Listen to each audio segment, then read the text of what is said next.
Thank you all. Good afternoon. As you heard earlier, today is Armed Services Day, and my team and I just came from Barrie, where we organized a motorcycle ride to honor our veterans. It was really an inspiring event, attended by a lot of people. Very humbling to see the hundreds of motorcyclists who turned out to show their support, respect, and appreciation. I too would like to take this opportunity to thank those who have served.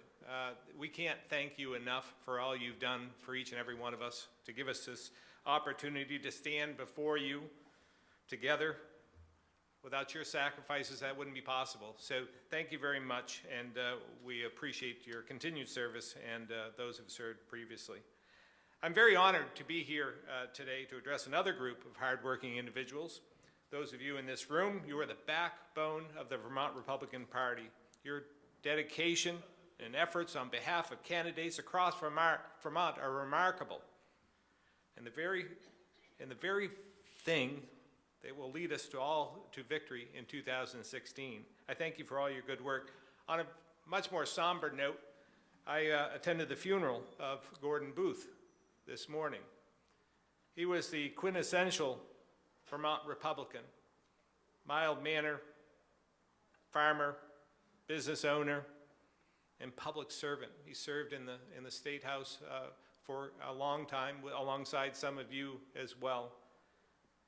Certainly going to miss his civility, his common sense, and devotion to this party and to this state. We need more Gordon Booths in this world. Like Gordon Booth, Vermonters are independent, hardworking, and resourceful. We believe in treating all people with respect and dignity, and we're not afraid to roll up our sleeves, lace up our boots, and get to work. As a small business owner for over 30 years, I've applied these Vermont values to build my family business and keep the Vermonters who work here employed. It's not always easy. I've had some sleepless nights, wondering where the next job is going to come from, how I'm going to make my payroll. But there are 35 people and their families who are counting on me to make sure that happens, to provide for their families, and I won't let them down. As a public servant, I apply those same Vermont principles to always putting Vermont first and do what I think is best. This week alone, my team and I registered over a dozen new voters across the state. They're excited to support someone they know, someone they trust, and someone they can relate to. It's also one of the reasons 56 of the 61 elected Republicans in the State House have endorsed me. They know who I am, why I'm running, and that next year we're going to have the right team to set real priorities and bring real change to Montpelier.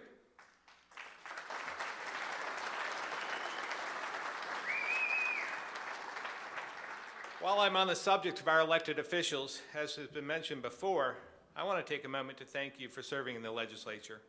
It's not easy serving in the minority. I've done it my whole political life thus far. But think about some of the irresponsible legislation we were able to stop. That didn't happen by chance. It took us working together as a team in order to be successful. We didn't have the numbers this session to pass pro-growth, pro-economy legislation, but I'm confident we will have the numbers next session. And I'm confident you'll have me in the governor's seat setting these priorities.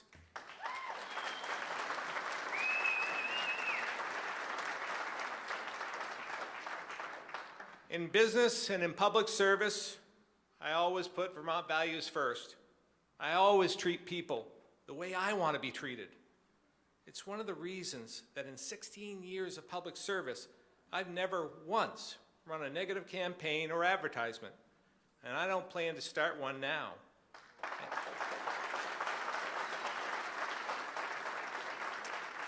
I don't believe Vermonters will stand for it. They want candidates to tell them what they can do for us, not run their opponents in the mud to make themselves look good. It's just not the Vermont way. I'll tell you, I just saw this when I walked in, and this is one my opponent ran on me this morning. This is something you won't see from me. I guarantee it. I promise you that.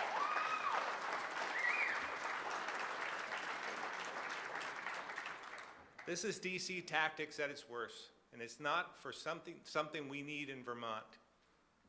I gave Bruce a pass when he did the opposition research on me initially and said he had no idea who paid for that or when it was done, but I can't give him a pass on this. But at least he's showing me his stripes, and we'll come out and we'll compete.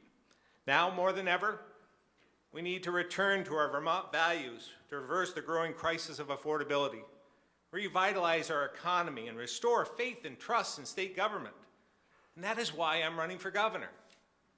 Over the last 6 years, the state budget, taxes, and other costs of living have grown faster than wages in our economy.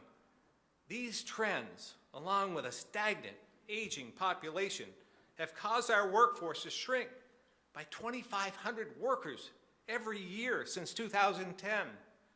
A smaller workforce means the tax burden is placed on those of us still here, making Vermont even more unaffordable.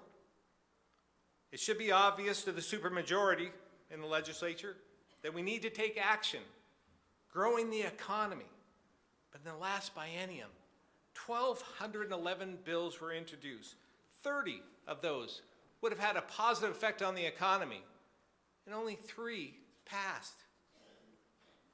Worse yet, at the end of this session, I cannot think of one piece of legislation that passed that would have had a positive effect on the economy. Not one. This is not acceptable. We must do better. We will do better. I always try to find the positive, though. I try to find the positive in every single situation. Admittedly, I had to dig a little bit deep this legislative session, but I came up with a couple. First and foremost, and this is really, really important, they adjourned.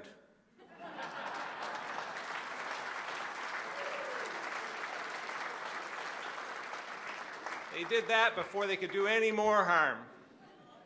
Second, I'm confident there will be a new Republican governor come next year. Third,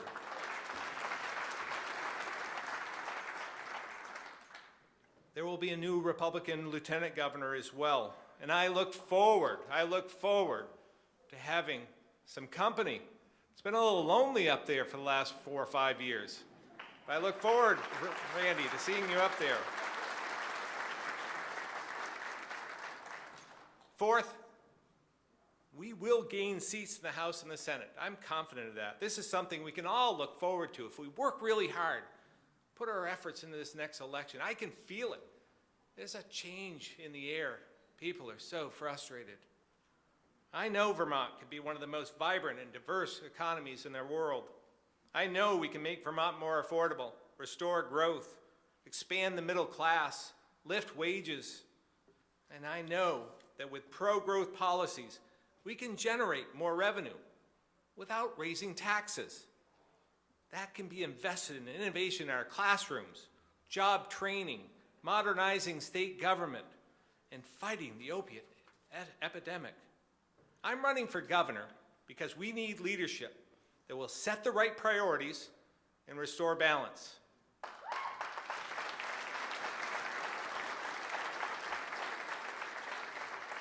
I'm running for governor because I believe the next governor must be able to build a coalition that works together and gets things done.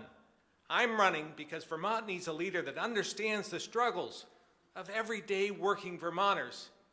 I've grown up in that.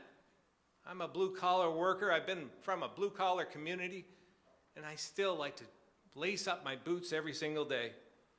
I'm running because Vermont needs leadership that listens and leadership that works. I believe there's some simple solutions to our economic challenges, literally at our fingertips. But it's going to require teamwork, all pulling in the same direction, and discipline.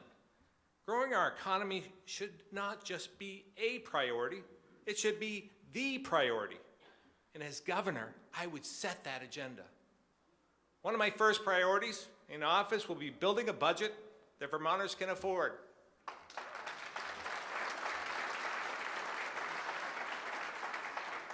We will do this by aligning state budget growth and the growth of the economy and growth in wages.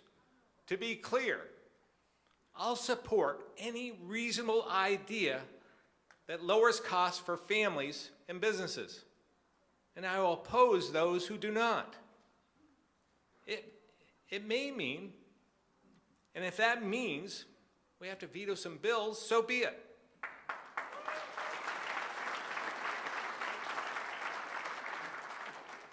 I called Governor Douglas. He said he still has that veto pen. He'd be willing to lend it to me for a while. And Don Turner has promised me that he'll have the votes to sustain that veto as well.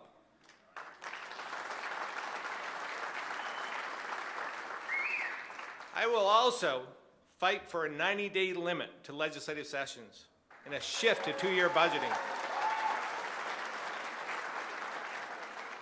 A 90-day session would set clear parameters, focus legislators, make sure that they're addressing those key fiscal and operational needs, and establish economic growth and reform as the priority.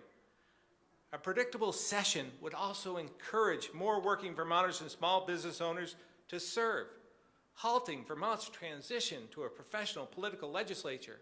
You heard Don Turner, you heard Joe Benning.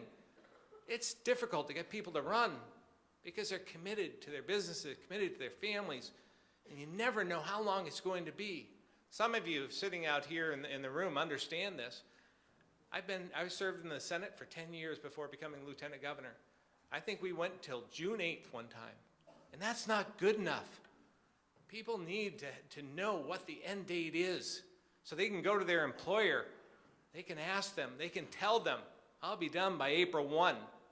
Be able to commit to that, count on that, and be able to serve. And that's what we need.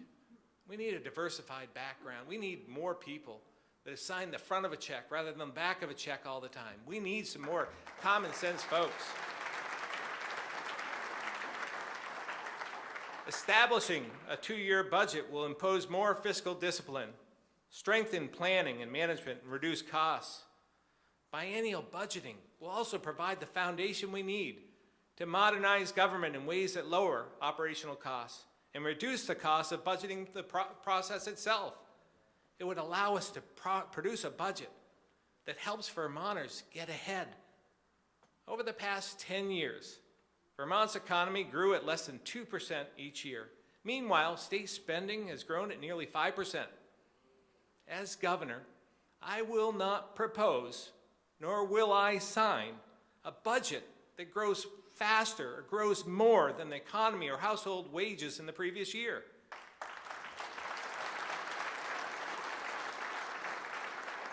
This standard, along with the improved budgeting process I'm proposing, will help families keep more of what they earn. I am prepared to tackle the issues that matter most to Vermonters, and I'm committed to getting more Vermont Republicans elected by working with our current elected officials and all of you. I want to thank you all for all you do for all of us, and thank you to the Republican Party. I'm proud to stand here today and be a Vermont Republican. I'd be very grateful for your support August 9th, and I promise you, the one promise I will make you, I will not let you down. I thank you very much for your service.